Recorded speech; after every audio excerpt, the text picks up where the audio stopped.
Motionless across the gloomy, baby. It was so emotionless across, baby. Gloomy, baby. Hello, everybody. Welcome back to Geezerology. Bill's stopped by today. He wants to talk about a band that I am not familiar with. This one, the new album was released just a week or two ago by Guided by Voices. It's called Scalping the Guru. As I understand it, Bill can give you the details of this. As I understand it, this is actually a compilation of some things that were released on some EPs back in the mid-90s that have long been out of print and have disappeared. And I think that this fella who was the Robert Pollard, who was the guiding light of Guided by Voices, pulled this stuff from the archives and sort of re-edited it, resequenced it, maybe remastered it. I'm not sure. Bill can tell you the details, and put together this new album called Scalping the Guru. Take it away, Bill. Thanks, Scott. Yes, this is true. Why fans like me of Guided by Voices are excited about this particular album is that it collects from 4 EPs, the bulk of the tunes that were on those EPs in, I think, 93 to 95, which for Guided by Voices' first classic period is kind of the essential time frame. So we'll talk a little bit about the band, just so you got a sense of what this is all about. Guided by Voices essentially is Robert Pollard. Over the years, there have been a couple of major incarnations, but the number of musicians who have been through the band in its initial formation, then they broke up, they reunited, they broke up, they reunited in a different version, they broke up, they reunited. You've been through this before, I think. But there's been probably as many musicians through Guided by Voices as had been through The Fall, classic, another band with lots of musicians all around one person. So Pollard is the guy. And during this period in the early part of the 90s, he was really starting to get his act together.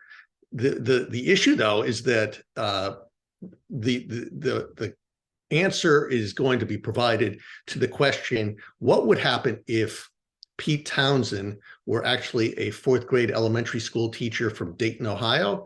I know you've been dying to get that question answered. Here is the answer. The answer is that Robert Pollard would be that person. He is the guy who has the some weird desire to kind of create out of almost nothing, again and again and again, those lost chords that Pete Townsend was always looking for. And he's trying to create this kind of Who-like rock anthem sound in his basement. And, he's doing it with no money because it's not his job. His job is to be a school teacher, but he can't let go of this rock and roll dream. So he's in his late 30s in the basement. He's got his friends and colleagues passing through who are musicians, and they're, workshopping, whatever. They're working on these tunes. And the thing is, Pollard doesn't stop to take the music all the way through to its, fully realized end. What he does is go on to the next one. So every one of these songs, and this is his approach, historically, and it continues to this day, is to, it's finished when it's finished, and then we go on to the next one. And there's no desire to actually say, this might be a really great song if we could just work a little bit harder on, verse, chorus, verse. There was none of that. The Guided by Voices ethos is do it, record it, move, and then keep on moving. And so what you have here is a really fecund period where lots of the kind of the framework of Guided by Voices is being put together, and it's done in a real kind of a combination where lo-fi is important as pop perfection, and it just kind of often works in a miraculous way, and it often does not work at all. So it doesn't matter. It's like the New England weather. If you don't like it, wait 5 minutes. It's going to change. Except you don't even have to wait 5 minutes. You wait a minute and a half, and the song's over. This album that Scott was talking about, Scalping the Guru, it's got 20 songs, but it's done in 34 minutes. And so you're just going to whip your way through this, and you will, if you're a fan of the band, you will recognize a lot of the hallmarks here. We've got some masterpieces. We've got some, punchy punk. We've got some weird psychedelic stuff. We've got some noise. We've got, songs that you wish would go on another 5 minutes, and you've got songs that are 30 seconds too long, and they're only 32 seconds long, and you wish they would stop. But that's what Pollard is all about. So as far as I'm concerned, I mean, this is great. It fills in a gap because it was really hard to find these EPs. This was before he signed to a semi-major label, and the distribution was limited, so people would hear about these things, but you really couldn't get your hands on them back in the 90s. Am I not saying something? I can't hear you. I know. I put myself on mute. I forgot to unmute myself. Were those EPs, were they self-published? Yeah, essentially they were. Yeah. So, and I believe, because I read a bio of Pollard, I believe he actually took his money from his, the teacher's savings, savings and loan, and they used that money to actually press limited editions of these EPs. And the problem was, Dayton, I guess there've been, two people came out of Dayton that were familiar with the Wright brothers, and then, it's not really been a hotbed of, music. Right, and as far as the band was concerned, I mean, they kind of grew out of a heavy metal cover band. I mean, that's what, they were just interested in making music. But Pollard had, even when he was younger, he had this whole notion of, creating a whole ethos around the music. So before he could even play an instrument, he was designing, band names and T-shirts and posters for bands that didn't exist, but that he was dreaming of. So this is kind of the output of this, is just kind of this creation of stuff. And as I said, it's a great record as a Guided by Voices record, and it's sequenced the way he wanted it to sequence. So it's not chronological. The EPs came out in a certain order. Those songs aren't on the record in that order. They're put together with a kind of a craftsman approach to how one should to another. And yeah, that's what I read about this. That this is all old material, but that it wasn't. But it's just not a compilation record. Is that he actually took this old material and tried to make. And the intention was to actually make a cohesive album with it. It's like making an album with material that he just recorded. The same process, only it's just he didn't do any recording. He just pulled all these old recordings and then reworked them to make this cohesive album out of it, which I thought was an interesting approach. It is an interesting approach. I mean, it's like like the White Album is sequenced in a way that makes sense. This is sort of like a White Album. I would say, I mean, I would recommend very strongly that if you're not a Guided by Voices fan, that you don't listen to this as your entry point, because it'll be that was going to be my point as a first time listener, is that a very bad idea. Don't do that. This is what I did. This is the first time I've ever heard Guided by Voices, and yeah, I was about to ask you. I hope this isn't typical of this band, because if it is, I heard nothing here that makes me want to go any further. Yeah, this is for the cognoscency of this type of music. So you have to imagine, again, it's low fidelity, it's lots of ideas not fully realized, and it sounded to me, my impression that I got from this was that this is somebody who just got a bunch of new equipment and he just went and played around with it for about a half a day just to see what kind of sounds he could make with it. Well, yeah, but only if the new equipment were like an acoustic guitar and a voice memo app on your phone. I mean, Yeah. I mean, like, it's like back in the day when we were kids. The first time we got a little portable cassette recorder, right? You just started, making funny voices and recording everything you could think of just to see how this thing worked. And that's the impression I got, that's what this was.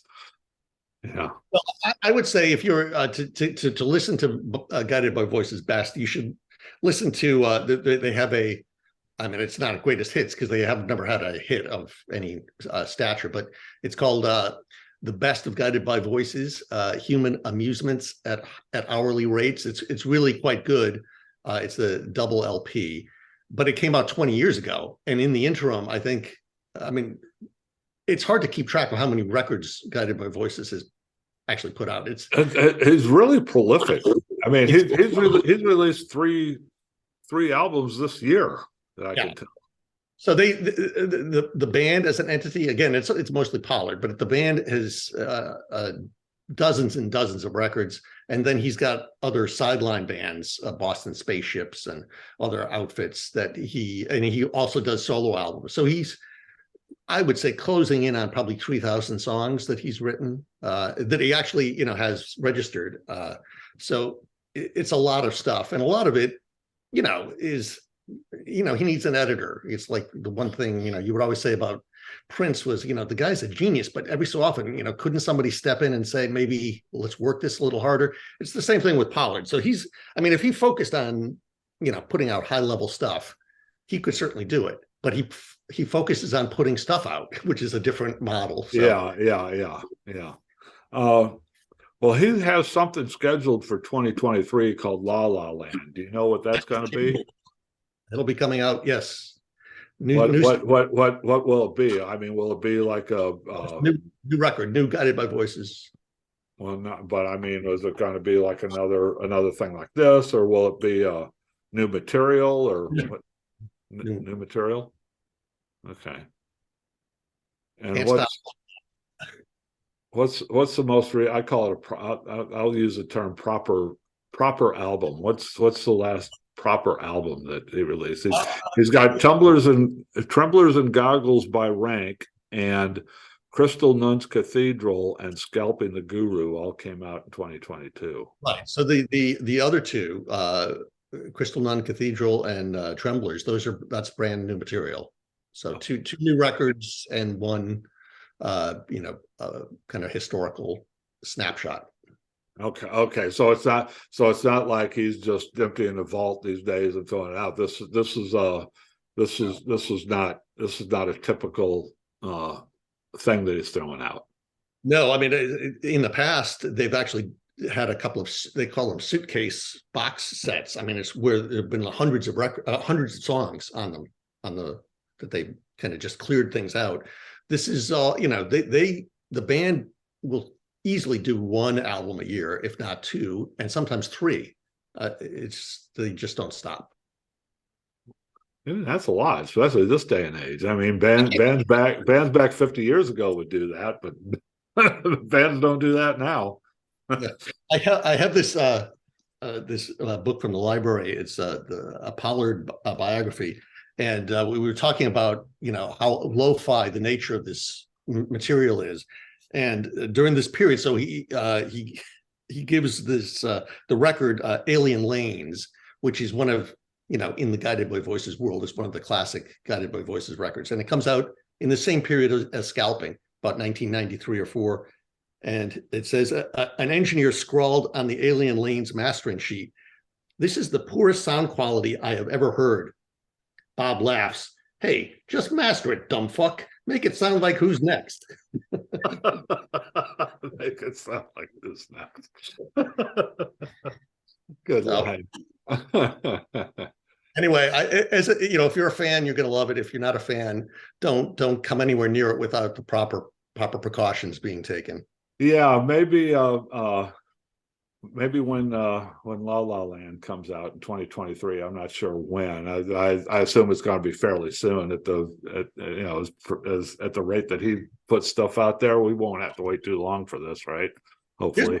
Here's my recommendation, Scott. If you go to YouTube and you listen and you put in Guided by Voices, Glad Girls, and you watch that video, you will see what they are actually capable of doing, because it's fantastic. So that's the top of the lines kind of stuff.